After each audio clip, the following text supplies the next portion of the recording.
1 जून को होने वाले लोकसभा चुनाव से पहले सभी दलों के राजनीतिक पार्टियों के प्रवक्ता अपनी अपनी पार्टियों को जिताने में लगे हुए हैं। लेकिन बताते चले कि भाजपा के बड़े बड़े नेता कांग्रेस के कर्मियों को गिनाने में लगे हुए हैं तथा कांग्रेस के बड़े बड़े नेता भाजपा के कर्मियों को गिनाने में लगे।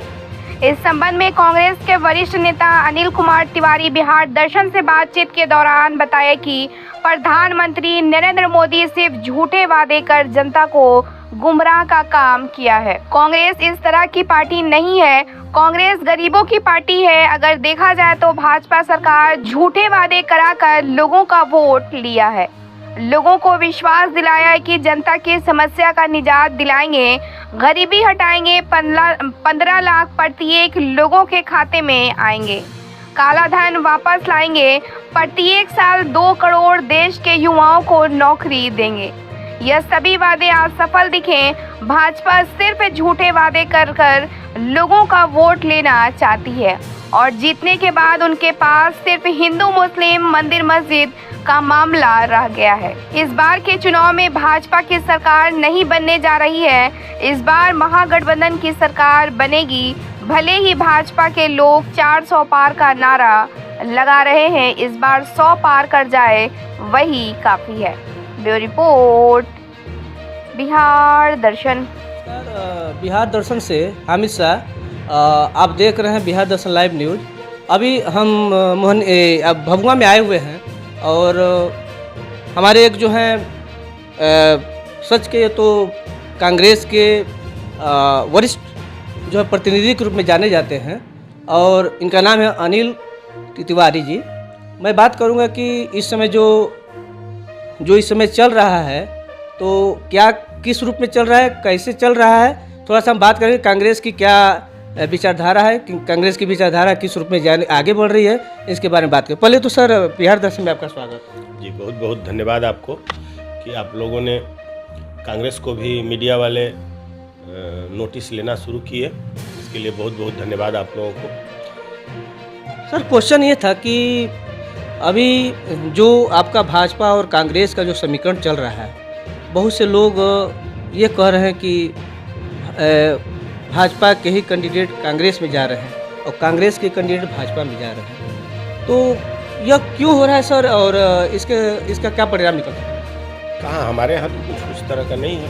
हमारे जो मनोज राम जी हैं इसके पहले बहुजन में थे, लेकिन विधानसभा के चुनाव में वो कांग्रेस के साथ आए और कांग्रेस का गठबंधन को मदद किया उन्होंने।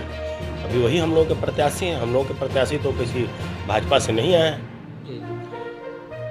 सर ये था कि देख रहे हैं कि जो है जो कांग्रेस का मैनिफेस्टो है और भाजपा की जो मैनिफेस्टो है, ये दोनों की विचारधारा क्या है सर, आपके अनुसार क्या होना चाहिए?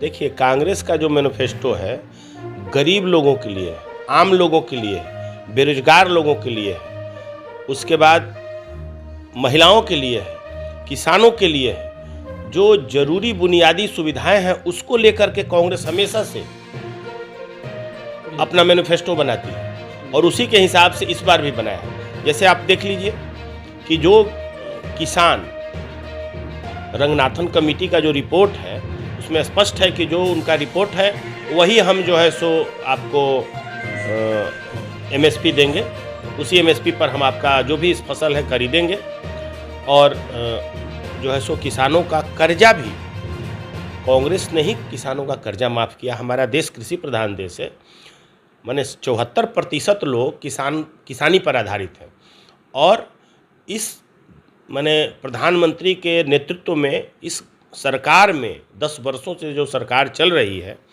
उसने तो किसानों के लिए बहुत बड़े बड़े वादे किए, लेकिन आपने देखा होगा 300-400-500 के आसपास किसान धरना में मर गए, लेकिन कोई सुध लेने वाला नहीं रहा। किसान लगातार धरना कर रहे हैं, उसका कोई नोटिस नहीं है। यह सरकार सीधे सीधे 10-20 लोगों की सरकार है और मेरा जो हम लोग कांग्रेस का जो घोषणा पत्र है उसमें किसान के हित की बात की गई है, किसानों की बिजली मुफ्त देने की बात कही गई है, किसानों का ऋण माफ़ करने की बात कही गई है, किसानों का एमएसपी जो है वह सुनिश्चित जो उनकी लागत है उसके हिसाब से उनको एमएसपी पर माने धान और जो भी फसल है उनको खरीदने की बात है। पिछले आपने देखा होगा जितनी सरकारें हम लोगों की थी जो वादे किए, जैसे छत्तीसगढ़ में हम लोग 2600-2500 कुछ में धान लेते थे। तो जो सरकार, जो कांग्रेस का घोषणा पत्र है, अब जैसे मान लीजिए कि 400 कुछ रुपए में कांग्रेस के टाइम में 14 से पहले सिलेंडर मिलता था।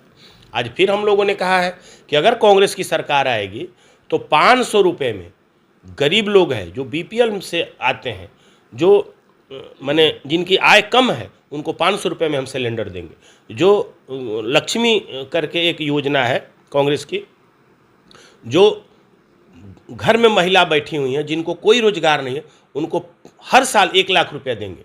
इस तरह का कौन सा घोषणा पत्र है भाजपा के पास? कोई नहीं है। कोई आम लोगों से जुड़ी हुई बातें नहीं है उनके पास। वो तो हवाई बातें करते हैं, और जो घोषणा है, उनका घोषणा पत्र कुछ भी हो जाए तो उस पर अमल तो लाने वाले हैं नहीं हो। अगर मैं कहूँ कि अगर बीजेपी ने जो पिछले बार जो घोषणा किया था, अगर देश की जनता को सच अगर पता है तो देखेगी, अगर तो उसमें एक भी अगर घोषणा उसने अगर पूरा किया हो तो मुझे नहीं लगता कि जो बीजेपी घोषणा करती है, अगर वो भी कह दे, 15 लाख रुपए कहा, 2 करोड़ लोगों को रोजगार देने की बात कही, और बेरोजगार बढ़ा दिया बीजेपी ने, तो ये सब घोषणा उनके करने से नहीं। कांग्रेस में अगर कोई आरोप लगा दे कि कांग्रेस जो घोषणा करती है अगर उससे पीछे हट गई, तो आप हमको दोषी मान सकते हैं। कांग्रेस जो कहती है उसे करती है, और उसका घोषणा गरीब के लिए है, बेरोजगार लोगों के लिए है, महिलाओं के लिए है, किसानों के लिए है, और वो करेगी। और ये भी सुनने को मिलता है कि बीजेपी के जो भी लोग हैं, लीडर लोग, या मोदी जी भी, या जो भी चीज़ें हैं, वो सुनने मिलता है कि कांग्रेस में बहुत से करप्शन होता है, सरकार में बहुत से करप्शन हुआ है। इसको लेकर क्या करें?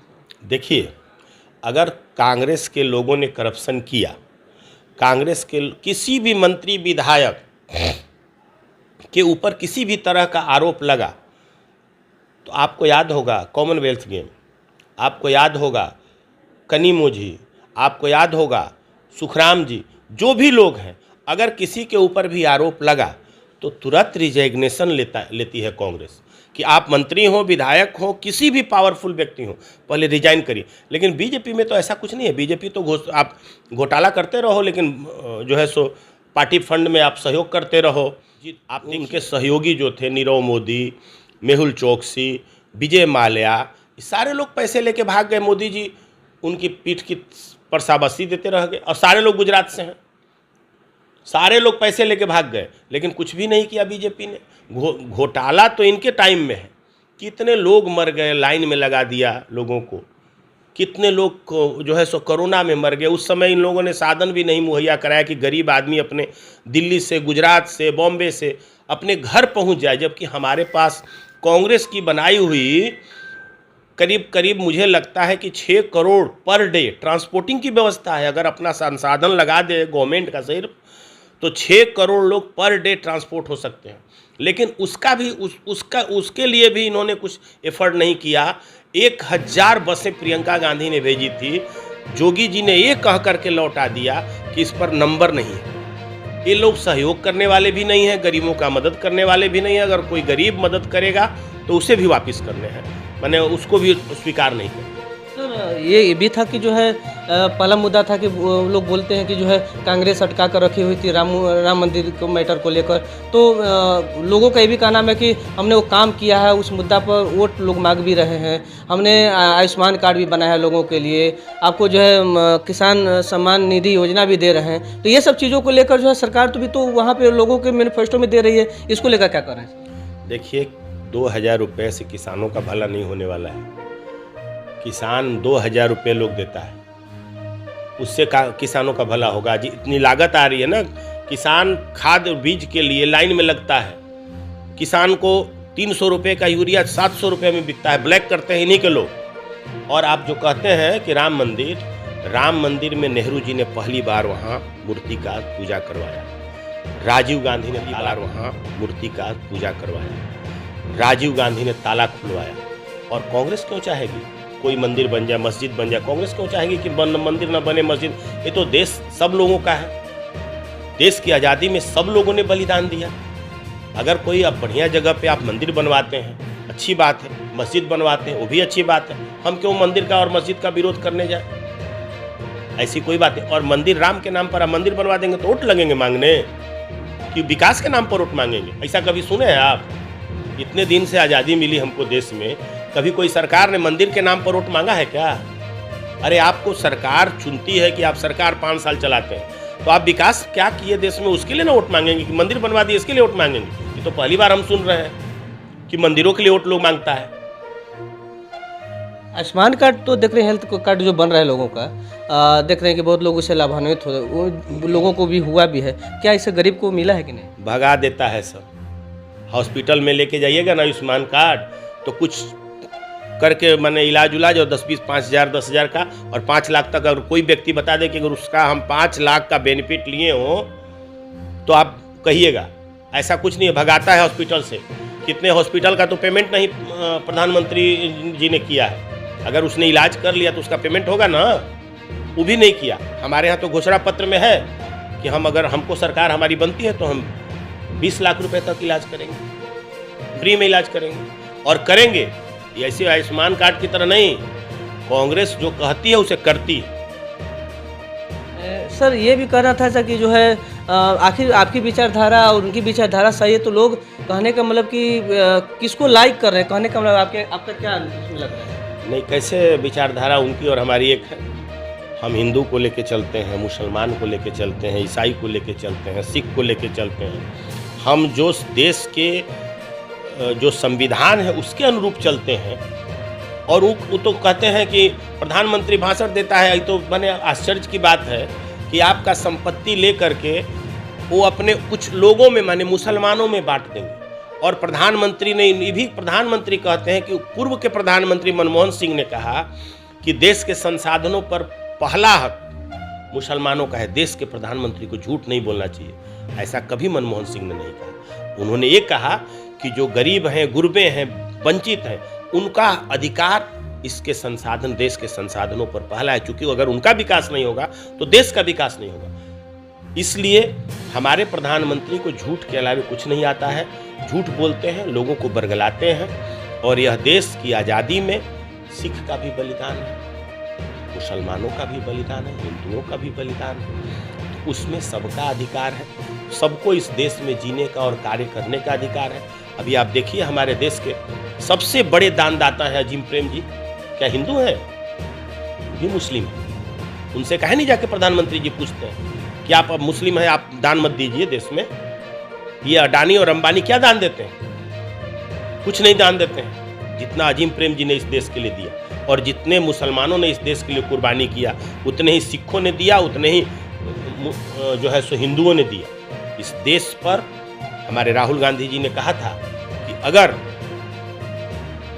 बॉलर सिर्फ अगर सही रहा तो क्रिकेट मैच नहीं जीता सकता, उसके लिए फील्डर भी सही रहना चाहिए।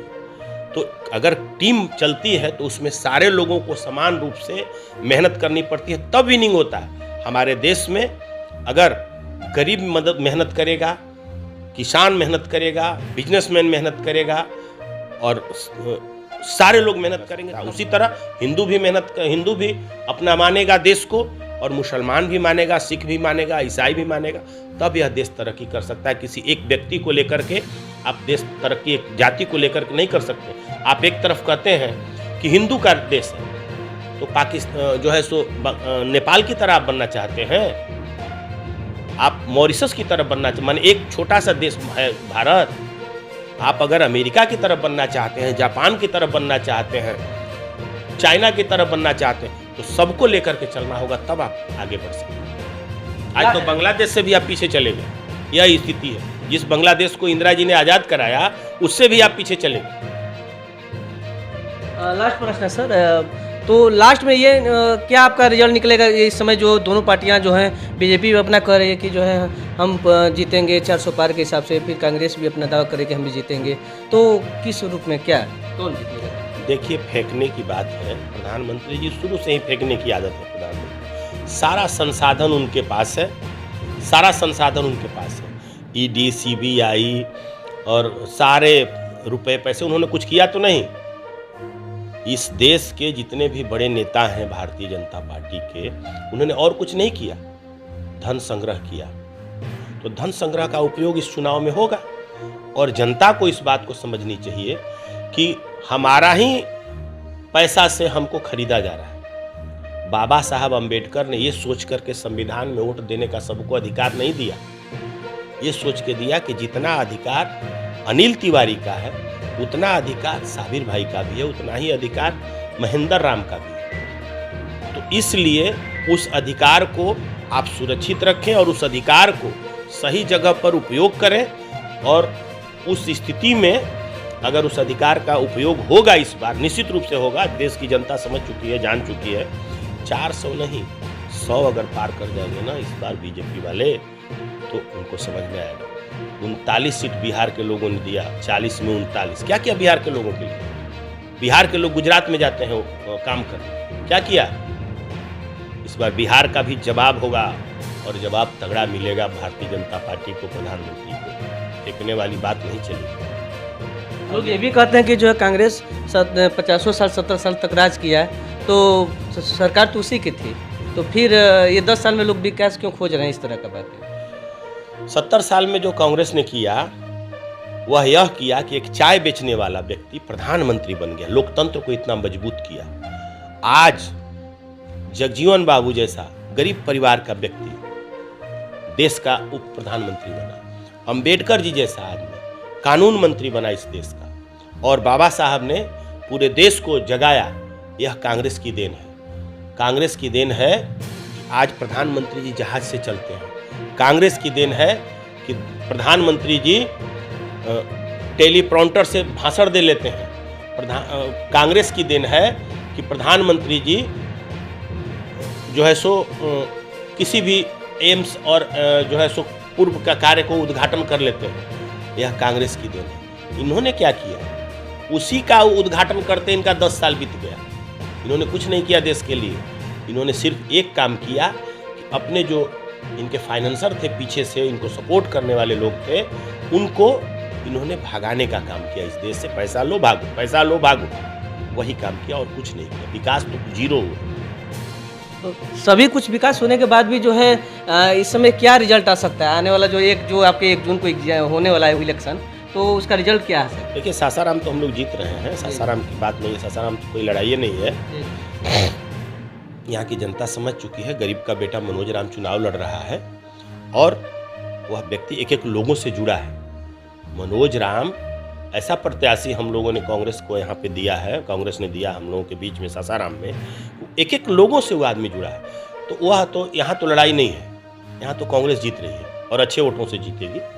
सारे लोग, गरीब, दलित, बेरोजगार, बिजनेसमैन, ब्राह्मण, राजपूत, मुस्लिम, बनिया तक, मैं आपको बता रहा हूँ, मैं डेली स्टेडियम जाता हूँ, बनिया बिरादरी भी बहुत नाखुश है। माने बिजनेसमैन जो लोग हैं, जो व्यवसायिक वर्ग है, वो भी चाह रही है कि बीजेपी इस बार हारे। और इस सीट को तो हम लोग जीत ही रहे हैं। कांग्रेस सरकार बनाएगी, गठबंधन, इंडिया गठबंधन इस बार। और अच्छा, अगर मैंने सब कुछ अच्छा रहा तो गरीब का बेटा इस देश का प्रधानमंत्री बनेगा। आप ये भी देखिए। ये बहुत अच्छा लगा जो अभी अनिल कुमार तिवारी जी से बातचीत हो रहा था। इन्होंने यही कहा कि जो है 400 पार का नारा तो ज़रूर लग रहा है, लेकिन 100 पार हो जाए वही काफ़ी है, क्योंकि हम लोग जो है गरीब के बेटा को ही जो है प्रधानमंत्री बनाएंगे। हम लोग का ये चल रहा है, जो भी प्रोस्पेक्टर कांग्रेस के चल रहा है, ये नहीं दिमाग में होना चाहिए। हम लोग जो है एजुकेशन को लेकर, आपको जो है हेल्थ को लेकर और किसानों की समस्या को लेकर हम लोग का जो मैनिफेस्टो वो आगे बढ़ रहा है, चल रहा है। और हमारी सरकार बनेगी तो हम निश्चित इस रूप पर काम करेंगे। और हमारे बीच जो है मनोज राम भी जो हैं अच्छे प्रत्याशी हैं और बिल्कुल ही हम लोग जो है जीतेंगे सासाराम संसदीय क्षेत्र से, और उनको बनाकर हम लोग को संसद में भेजेंगे। बहुत बहुत धन्यवाद।